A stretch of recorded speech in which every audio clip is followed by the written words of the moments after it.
అందరికీ నమస్తే, welcome to signal TV. ఈరోజు మనం ఒక స్పెషల్ గెస్ట్తో ఉన్నాం. Sir Vikram Byre, doctor, Yashoda hospital senior consultant orthopaedic. Sir నమస్తే. నమస్తే. ఏంటి సార్ ఆర్థోపెడిక్ అంటే ఏంటి అసలు? ఎందుకంటే అందరికి మోకాలు నొప్పులు వస్తాయి, కీళ్ళ నొప్పులు వస్తాయి. ఆర్థోపెడిక్లో మీరు ఏం చెప్తారు? ఆర్థోపెడిక్ అంటే ఏం లేదండి, మేము specialized in bones and joints. సరే, మోకాల నొప్పులు వచ్చిన వాళ్ళు ఫస్ట్ ఏం చేయాలి? ఫస్ట్ మాలాంటి డాక్టర్ని కలవాలండి.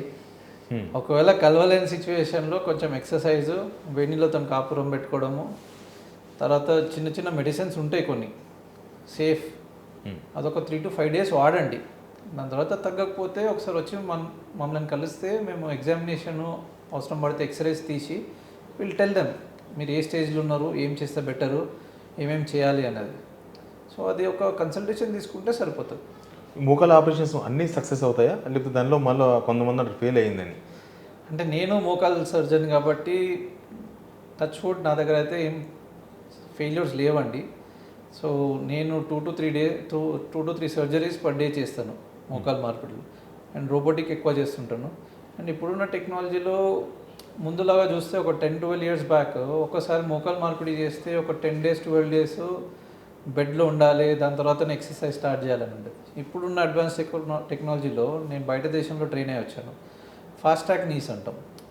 రోబోటిక్ నీలో అడ్వాంటేజ్ ఏంటంటే ఫస్ట్ బోన్ కట్ అనేది చాలా మినిమల్ ఉంటుంది, ఎంత అవసరం ఉందో అంతే కట్ చేస్తుంది. ఎందుకు అంటే మనకి సిటీ బేస్డ్ ఇమేజ్ లెస్ అని టూ టైప్స్ ఆఫ్ రోబోటిక్స్ ఉన్నాయి. దాంట్లో మనకి పేషెంట్ పొజిషన్ అంటే ఎంత బెండ్ ఉంది, మనం ఎంత కరెక్ట్ చేయాలి, ఏ యాంగులేషన్లో ఇంప్లాంట్ పెట్టాలి, ఏ పొజిషన్లో పెడితే ఎక్కువ సంవత్సరాలు వస్తుంది, అవన్నీ మనకి సర్జరీ స్టార్ట్ చేసే ముందే మనకు డేటా వచ్చేస్తుంది. అంత అడ్వాన్స్ అయిపోయింది రోబోటిక్స్లో. ఆ డేటాను తీసుకొని మనము ఆ డేటా మాత్రమే ఇస్తుంది. దాని తర్వాత మనం అనలైజ్ చేసుకోవాలి as a doctor, as a surgeon. Analyse చేసుకొని ఈ పేషెంట్కి ఈ యాంగులేషన్లో పెడితే ఆమె ఇన్ని సంవత్సరాలు ఇంతలో నడిచింది తను పేషెంట్, మనం ఈ యాంగులేషన్లో పెడితే తనకి లైఫ్ అనేది అంటే ఆ మొబిలిటీ మన పొజిషన్ కూడా ఇంప్లాంట్ లైఫ్ అనేది అంటే కొన్ని ఇంప్లాంట్స్ ఉంటాయి 12 years నుంచి 20 years వరకు. ఒక్కసారి మనం సర్జరీ చేస్తే మినిమం 18 to 20 years వచ్చేటట్టు చూడాలి. సో ఇలాంటి 20 years తర్వాత మళ్ళీ చేయాలా? అది అంటే ఎన్ని రోజులు వ్యాలిడిటీ ఉంటుంది? ఒకసారి మీరు మోకాల ఆపరేషన్ చేస్తే ఇక లైఫ్ టైం ఉంటుందా? అది చాలామంది అడిగే ప్రశ్న అండి. ఇప్పుడు అది కూడా ఏ ఏజ్లో చేస్తున్నామండి? ఇప్పుడు 60కి చేసామనుకోండి పర్సే, ఇప్పుడు 60 years వరకు చేస్తున్నామంటే 80 years వరకు వస్తుంది. సో 80 years తర్వాత అది పొజిషన్ ఎట్లుంది, ఇంప్లాంట్ అంతా బాగానే ఉంది, మన 2 implants మధ్యలో ప్లాస్టిక్ అనేది ఒకటి పెడతాం, అది 2 స్టీల్ మధ్యలో నడవడానికి స్మూత్నెస్ కోసం ఇస్తాం, దానికి లైఫ్ ఉంటుంది. 20 years తర్వాత ఒకవేళ అదొకటి అరుగుదల ఉంది, ఇంప్లాంట్స్ అంటే స్టీల్ అంతా బాగానే ఉంది అనుకోండి, ఒక చిన్న సర్జరీ చేసి మళ్ళీ ఒక ఇన్సర్ట్ పెట్టాలి ఆ ప్లాస్టిక్ది, అది పెట్టేస్తే ఇంకో 20 years వస్తుంది. బట్ ఇప్పుడు 45-50 yearsకి కొంతమందికి అరుగుదల వచ్చేసి చేస్తున్నాం. అది ప్రైమరీ ఆర్థరైటిస్ అయి ఉండొచ్చు, ఏజ్ వల్ల, జెనెటిక్స్ వల్ల, లేదు సెకండరీ ఆర్థరైటిస్ అంటాం అంటే కీలవాతం, రుమటాయిడ్. ఇలాంటి వాళ్ళకి యంగ్ ఏజ్లోనే వచ్చేస్తాయి, వాళ్ళు నడవలేని సిచ్యువేషన్లో ఉంటారు. రీసెంట్గానే ఒక 45 year ఫీమేల్కి మొత్తం నీ అంతా బెండ్ అయిపోయి నడవలేని సిచ్యువేషన్లో ఉండే, తను ఎందుకో భయపడో లేదు వాళ్ళ రిలేటివ్స్ ఎవరో చెప్పి పోస్ట్పోన్ చేసుకుంటూ వచ్చింది, నడవలేని వీల్ చైర్ పొజిషన్లో వచ్చింది. సో తనకు నేను కొన్ని వీడియోస్ చూపించినాను మా పాత పేషెంట్స్కి, ఇట్లానే రుమటైడ్ ఆర్థరైటిస్ ఉండే ఈ పేషెంట్ ఇబ్బంది పడింది, మనం సర్జరీ చేసిన తర్వాత నెక్స్ట్ డే నుంచి నడవడం స్టార్ట్ చేసింది.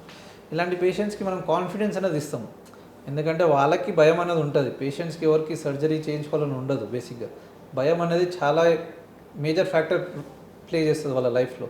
ఎందుకంటే వాళ్ళ రిలేటివ్స్ కానీ, వాళ్ళ చుట్టాలు కానీ, వాళ్ళ పక్కన వాళ్ళు కానీ సర్జరీ చేయించుకున్నా నేను నడవలేను, చాలా నెలలు పట్టినాయి అని. సో నేనేమంటానంటే అది సర్జరీ ఎవరైనా కూడా, ఏ సర్జన్ అయినా కూడా మంచి చేయాలనే చూస్తారు. దానికి ఎక్స్టర్నల్ ఫ్యాక్టర్స్ ఉండొచ్చు, వేరే ఫ్యాక్టర్స్ ఉండొచ్చు, తనకి కోమార్బిడ్స్ కానీ, ఇన్ఫెక్షన్ కానీ, వేరే పరిస్థితుల వల్ల 95% అయితే సక్సెస్ఫుల్ సర్జరీస్ ఉంటాయండి. 5% అటు ఇటు ఉండొచ్చు. బట్ అది ఎక్కడ జరుగుతుంది, ఏ సర్జన్ చేతిలో జరుగుతుంది అన్నది కూడా మేజర్ ఫ్యాక్టర్ రోల్ ప్లే చేస్తుంది. అంటే మనం యశోద సికింద్రాబాద్లో చేస్తాం కాబట్టి మన దగ్గర ఉన్న ఆపరేషన్ థియేటర్స్ కానీ ఇంటర్నేషనల్ స్టాండర్డ్స్లో ఉంటాయి. అందుకే ఇక్కడ చేస్తే ఫస్ట్ ఇన్ఫెక్షన్ రూల్ అవుట్ చేసేస్తాం. ఆపరేటివ్ కేర్ మత్తు డాక్టర్లు 24 అవర్స్ సర్వీస్ అనేది ఇక్కడ ఉంటుంది. దాంతో మనకు అడ్వాంటేజ్ ఏంటంటే ఎలాంటి కాంప్లికేషన్ ఉన్నా కూడా అదే టైంలో సర్జరీలోనే మేనేజ్ చేయడానికి ఉంటుంది. చిన్న హాస్పిటల్లో అట్లాంటివి చేయలేము, ఎందుకంటే అందరినీ పిలవడం కష్టం డాక్టర్స్. ఇక్కడ ఏంటంటే 24/7 అందరూ సూపర్ స్పెషలైజ్డ్ డాక్టర్స్ అవైలబుల్ ఉంటారు ఇక్కడ యశోద హాస్పిటల్ సికింద్రాబాద్లో. సో అడ్వాంటేజ్ కూడా ఉంటుంది. అవన్నీ పేషెంట్లకు చెప్పలేము మనం. సో పేషెంట్స్ అర్థం చేసుకోవాల్సింది ఏంటంటే సక్సెస్ఫుల్ సర్జరీ అవ్వాలి అంటే మంచి హాస్పిటల్లో చేసుకోవడము కొంచెం ఖర్చు అవుతుంది డెఫినెట్గా. బట్ మీరు చూడాల్సింది ఏంటంటే అది 1-2 ఇయర్స్ కోసం కాదు, 20 ఇయర్స్కి చూస్తున్నాం. ఈ ఇయర్లో మనము సర్జరీ కాస్ట్ అంటే స్టీల్ కాస్ట్ పెరుగుతుంది, అన్ని కాస్ట్ పెరుగుతున్నాయి.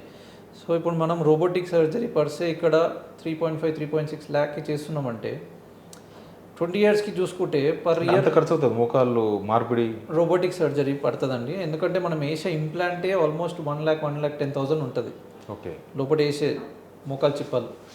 సో అదే 1,01.2 ఉంటుంది. రోబోటిక్ చాలా కాస్ట్లీ ఉంటుంది, అవన్నీ ఇంపోర్ట్ చేసుకుంటాం కాబట్టి.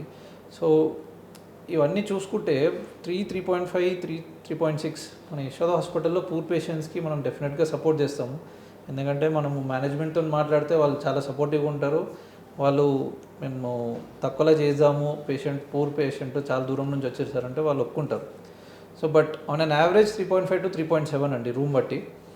20 ఇయర్స్కి చూసుకుంటే మీరు హార్డ్లీ 15,000-18,000 అండి పర్ ఇయర్. మీరు అంతే ఖర్చు పెడుతున్నట్టు. అది మనము మన ఫుడ్ పైన మన బయట ఖర్చుల పైన ఈజీగా పెడతాం 1 ఇయర్లో. మనం ఏమన్నా తినాలన్నా బయట ఏమైనా కొనాలన్నా కూడా పర్ ఇయర్ 18,000 ఈజీగా ఖర్చు పెడతామండి ఎవరైనా కూడా.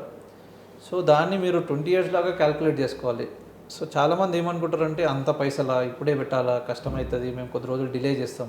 ఆ డిలే చేయడం వల్ల ఎక్కువ బెండ్ అయిపోయి దానికి మనము కాంప్లెక్స్ ఇంప్లాంట్స్ చేయాల్సి వస్తుంది, దాంట్లో రాడ్ వేయాల్సి వస్తుంది, మళ్ళీ ఖర్చు పెరుగుతూనే ఉంటుంది, తగ్గడం అయితే ఉండదు. సో మంచి కరెక్ట్ టైంలో చేసుకుంటేనే మీకు బెటర్. సో నేను అది చాలామందికి ఎక్స్ప్లెయిన్ చేయడానికి చూస్తున్నాను. బహుశా వాళ్ళకి మల్టిపుల్ ఫ్యాక్టర్స్ ఉండొచ్చు వాళ్ళ మైండ్లో కూడా. సర్జరీ అనేది ఫియర్ డెఫినెట్గా ఉంటుంది, ఫైనాన్షియల్ కన్స్ట్రెంట్స్ కూడా ఉంటాయి. బట్ మీరు ఎప్పుడైనా కూడా చూడాల్సింది లాంగ్ టర్మ్కి, అది చాలా ఇంపార్టెంట్. అది నేను మీ త్రూ అందరికి చెప్దామని చూస్తున్నాను.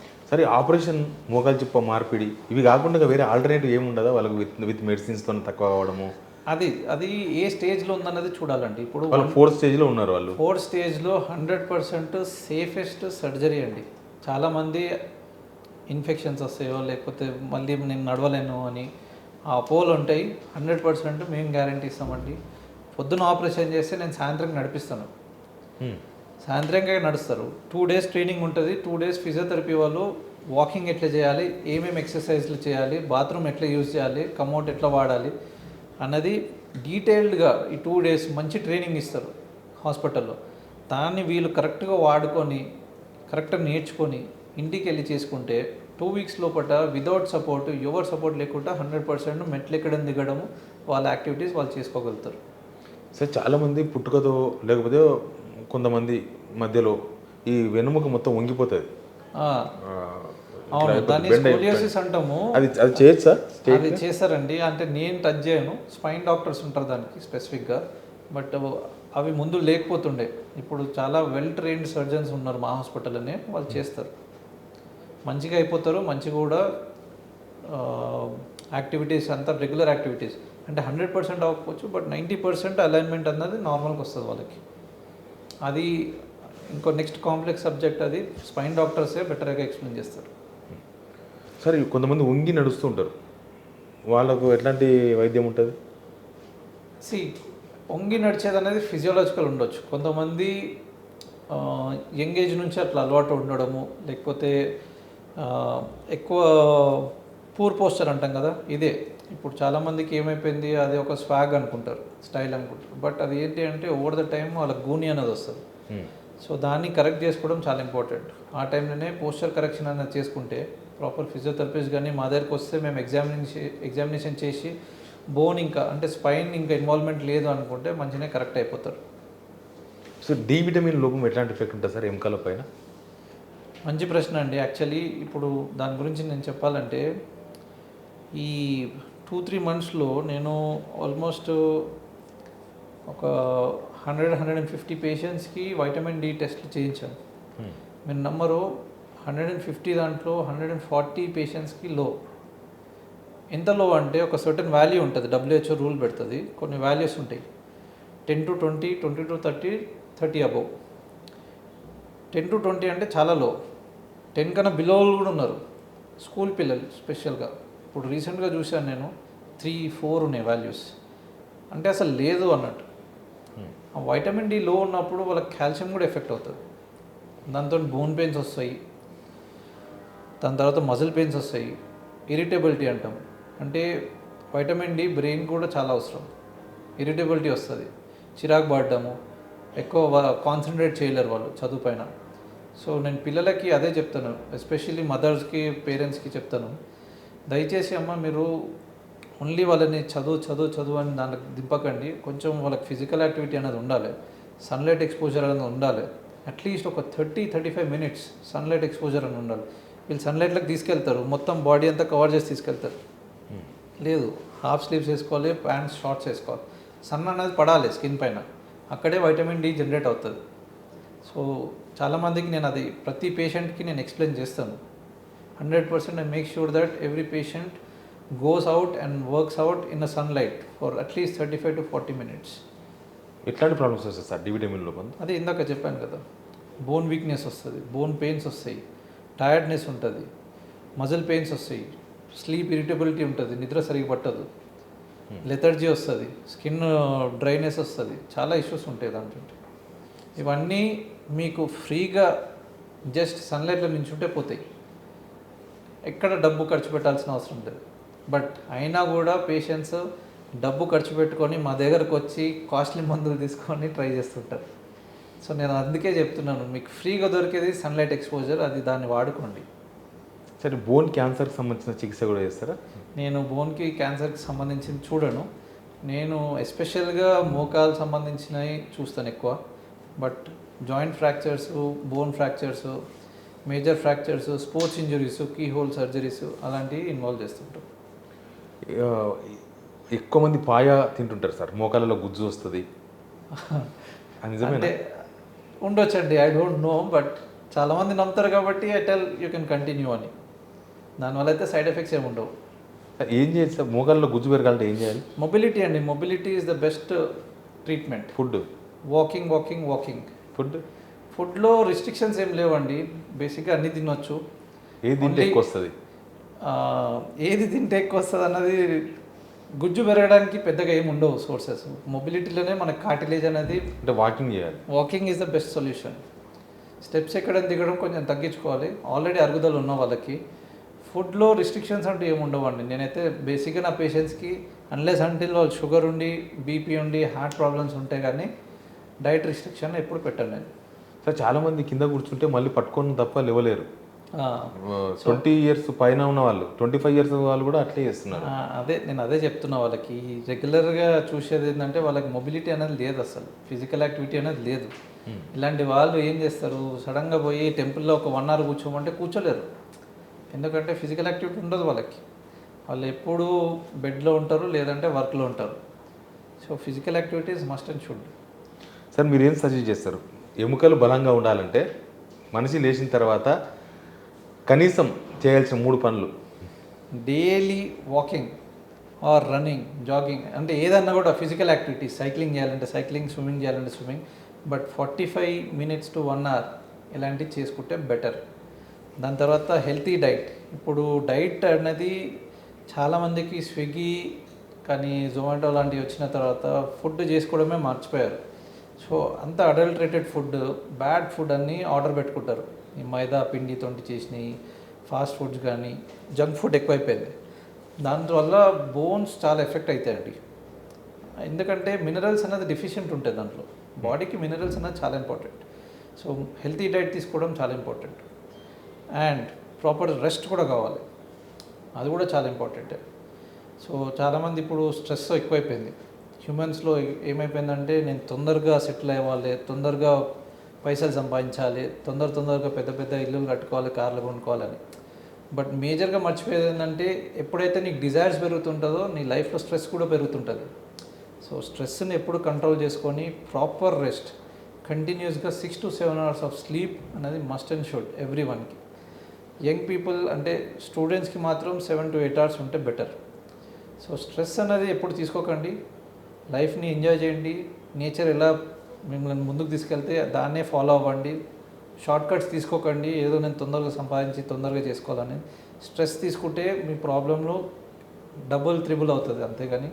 సో స్ట్రెస్ తీసుకోవద్దు. మొబిలిటీ చాలా ఇంపార్టెంట్. ఫుడ్ మంచిగా మెయింటైన్ చేసుకోవాలి. సార్ చాలామంది మాట్లాడుకునే మాట, మున్సిపల్ వాటర్ తాగాలి, ఫిల్టర్ వాటర్ తాగితే ఎముకలు బలహీన పడతాయి, ఎముకలు అరిగిపోతాయి. అది చాలామంది చెప్తుంటారు. ఇప్పుడు మా ఇంట్లో కూడా చాలామంది చెప్తుంటారు.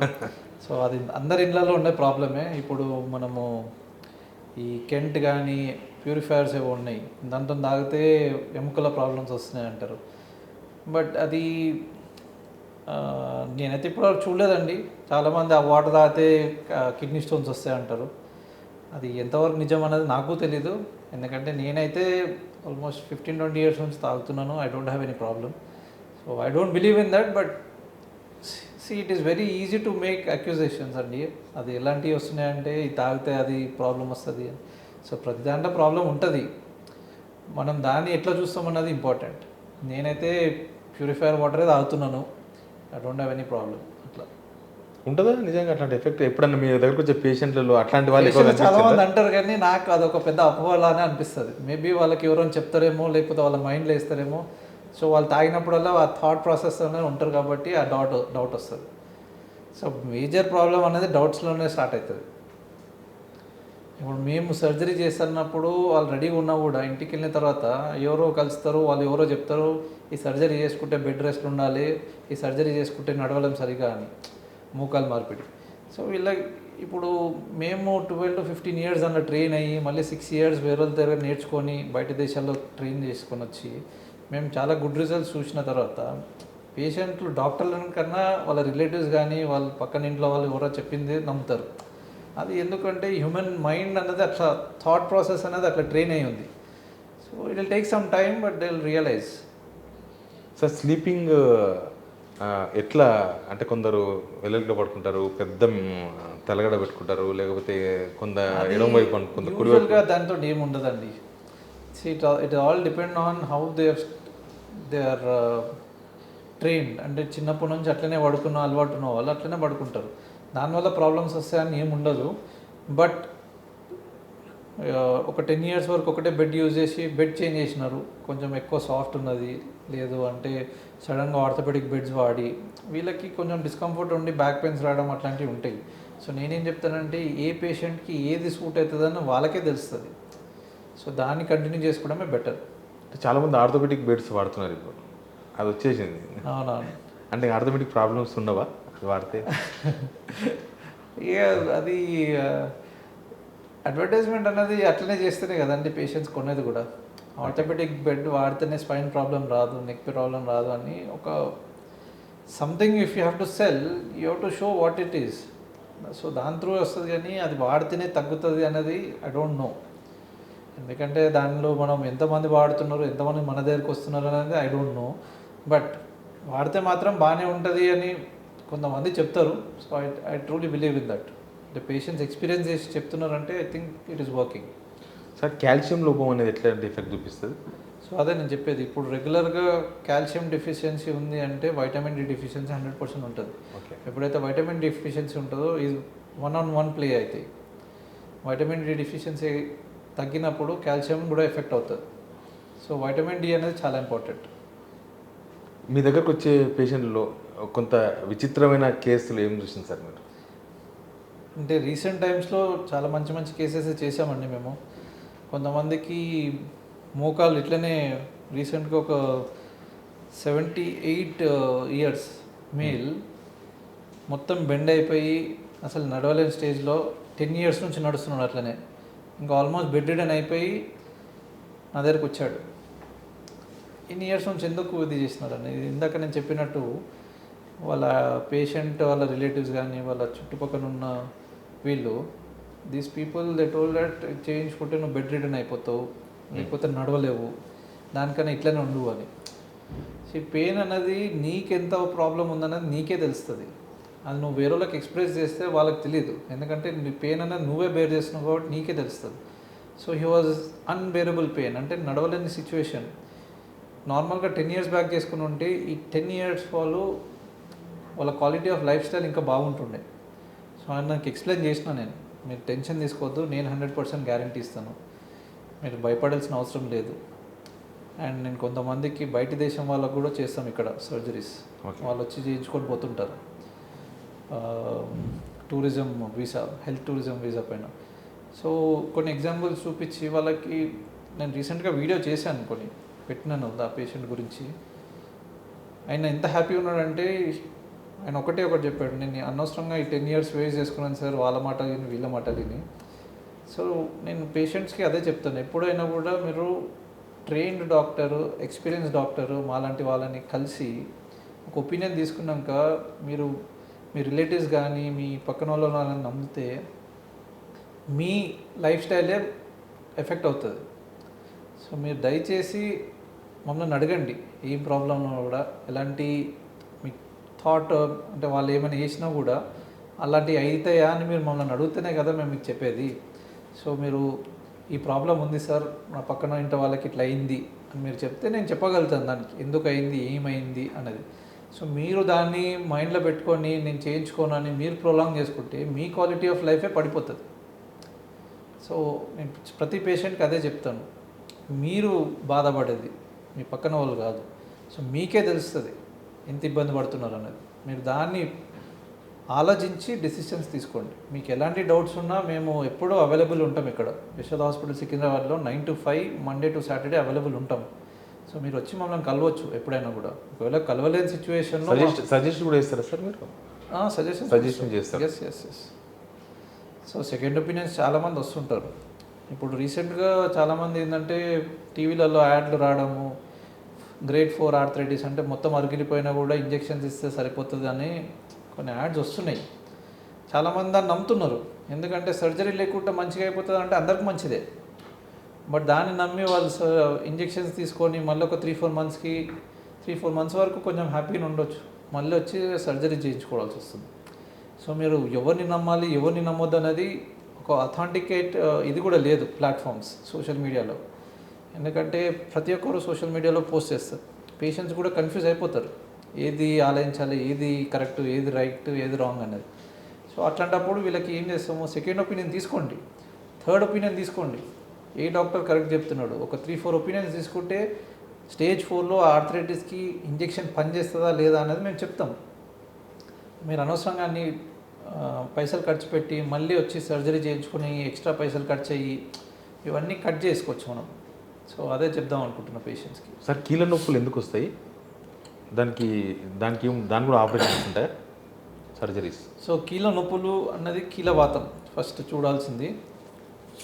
2 types ఆఫ్ అరుగుదలలు ఉంటాయి మనకి, ప్రైమరీ, సెకండరీ అంటాం. ప్రైమరీ వచ్చేది ఏజ్ వల్ల, అంటే ఎలాంటి డిజీజ్ లేకుండా వచ్చేది. సో అరుగుదల అనేది వయసు వల్ల వచ్చినది.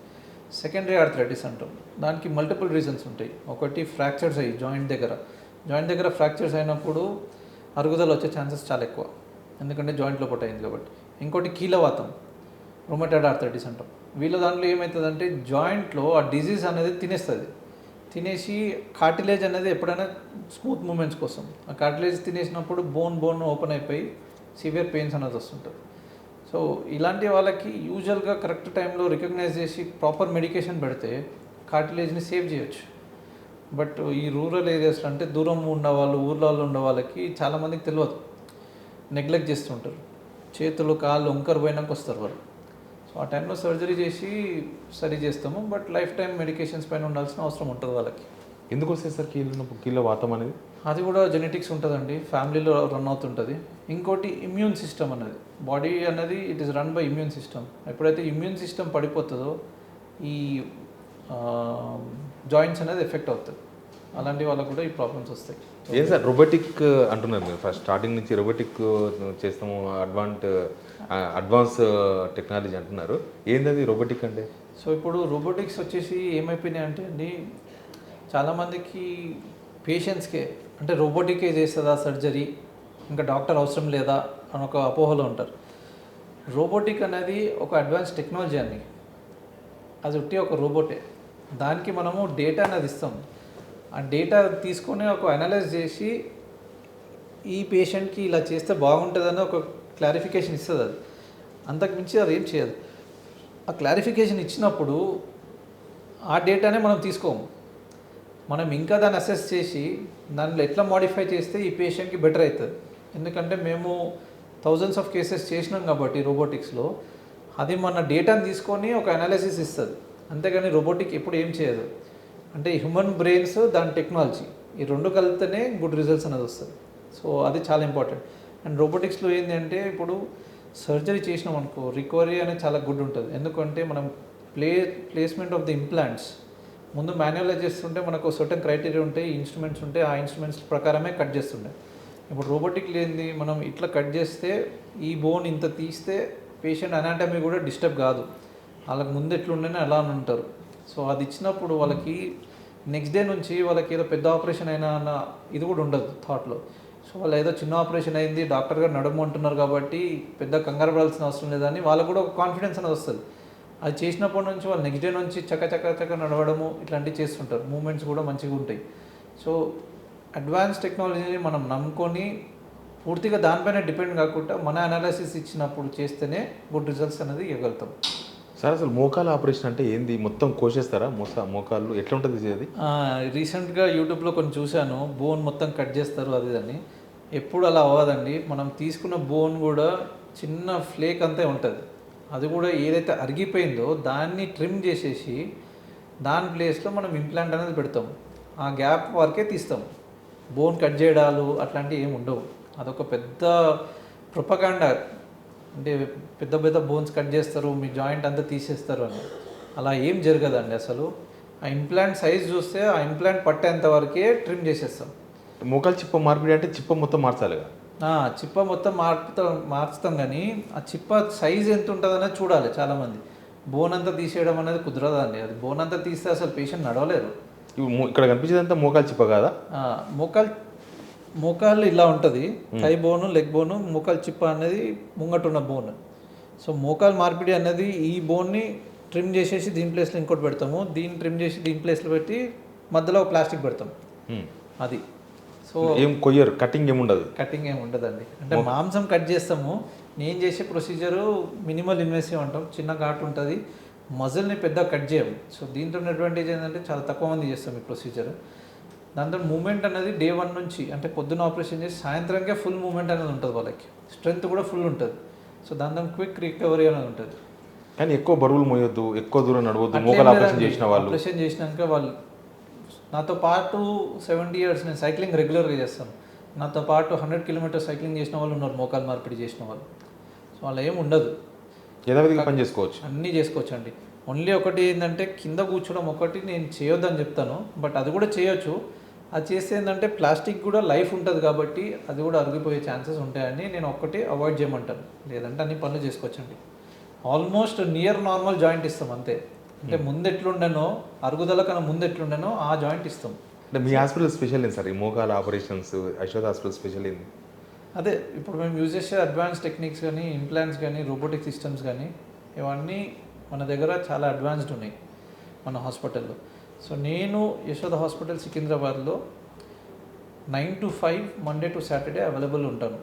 సో ఎలాంటి ప్రాబ్లమ్స్ ఉన్నా మీరు వచ్చి నన్ను కలవచ్చు. ఆర్థోపెడిక్ సంబంధించింది బోన్ జాయింట్ రిలేటెడ్ ఏం ఇష్యూస్ ఉన్నా కూడా నన్ను వచ్చి కలిస్తే నేను మంచిగా దాని ఏం ప్రాబ్లం ఉంది డయాగ్నోస్ చేసి ఏం చేస్తే బెటర్ ఉంటుందని మీకు ఒక అవగాహన ఇస్తాను. దాన్ని బట్టి యూ కెన్ డిసైడ్. మీరు మాతో మాట్లాడి మాతో కలిస్తే మీకు తెలుస్తుంది how we are treating, what we are doing, what are the advance technologies we are using in the hospital అనేది మీకు ఒక ఐడియా వస్తుంది. సో దయచేసి మీరు ఓన్ డిసిషన్స్ తీసుకొని ఓవర్ ద కౌంటర్ మెడిసిన్స్ వాడుకొని దాన్ని కంటిన్యూ చేయడం అలాంటివి చేయకండి. సో మీరు దూరమైనా కూడా వచ్చి కలవండి, కలిసి ఒకసారి మీ ఒపీనియన్ తీసుకోండి మాది. తీసుకున్న తర్వాత మీరు ఒకవేళ దూరం నుంచి రాలేకపోతే మేము వీడియో కన్సల్టేషన్స్లో అవైలబుల్ ఉంటాము. మెడిసిన్స్ కూడా మెసేజ్ త్రూ చెప్తాం మీకు. ఈ మహిళలు వీక్ ఉంటాయి సార్ ఎముకలు? మహిళలకు వీక్ ఉంటుంది ఎముకలు కొద్దిగా? అలా ఏముండదు, సెన్సిటివ్ ఉంటుందా? అలా ఏముండదు. అంటే సెన్సిటివ్ అనేది ఇట్ ఆల్ డిపెండ్స్ ఆన్ వాళ్ళ స్ట్రెస్ లెవెల్స్ కూడా నేను రీసెంట్గా అబ్జర్వ్ చేసింది, రీసెర్చ్ చేసింది. సో ఇప్పుడైతే men and women are equal in everything. So they are equally good, they are equally strength, అన్నీ కరెక్టే ఉన్నాయి వాళ్ళవి కూడా. అలా ఏమీ డిఫరెన్సియేషన్ లేదు. కాకపోతే వాళ్ళు మెనోపాజ్ అటెండ్ అయిన తర్వాత, అంటే 50-55 తర్వాత మెనోపాజ్ అయిన తర్వాత వాళ్ళ కాల్షియం లెవెల్స్ అనేది పడిపోతుంది కాబట్టి ఆస్టోపోరోసిస్ వచ్చే ఛాన్సెస్ చాలా ఎక్కువ వాళ్ళకి. సో వాళ్ళకి అలాంటి వాళ్ళకి కాల్షియం సప్లిమెంట్స్ వాడమని అలాంటివి చెప్తుంటాం. కాల్షియం సప్లిమెంట్స్ వాడితే కిడ్నీలో రాళ్ళు వస్తాయంటారు, నిజమేనా? లేదండి, అట్లా అదే ఇవన్నీ క్రియేట్ చేసినాయి అంతే. అంటే వాడితే వస్తాయి అనేది నేనైతే ఇప్పటివరకు చూడలేదు. కొంతమంది పేషెంట్స్ చెప్తారు ఇది వాడంగానే. అంటే ప్రాబబ్లీ ఈ పేషెంట్స్ ఎవరైతే ఆల్రెడీ కాల్షియం స్టోన్స్ ఫామ్ అయ్యే ఇది ఉందో వాళ్ళు వాడితే వచ్చే ఛాన్సెస్ ఉండొచ్చేమో, కానీ పర్సే కాల్షియం వాడితే కిడ్నీ స్టోన్స్ అయితే రావండి కాల్షియం టాబ్లెట్స్ వాడితే. Okay, thank you sir. Thank you. Watch చేసినందుకు థ్యాంక్ యూ. చాలా డౌట్లకు చాలా క్లారిఫికేషన్స్ డాక్టర్ గారు ఇచ్చినని అనుకుంటున్నాం. మీకు ఏమైనా డౌట్స్ ఉంటే ఆ నెంబర్ ఉంది కదా, డిస్ప్లే అవుతుంది నెంబర్, ఆ నెంబర్ కాల్ చేయండి. సార్ టచ్లో ఉంటారు. మీకు ఏమైనా డౌట్స్ వస్తే సార్ని అడగొచ్చు, సార్ని కలవచ్చు కూడా. Please subscribe.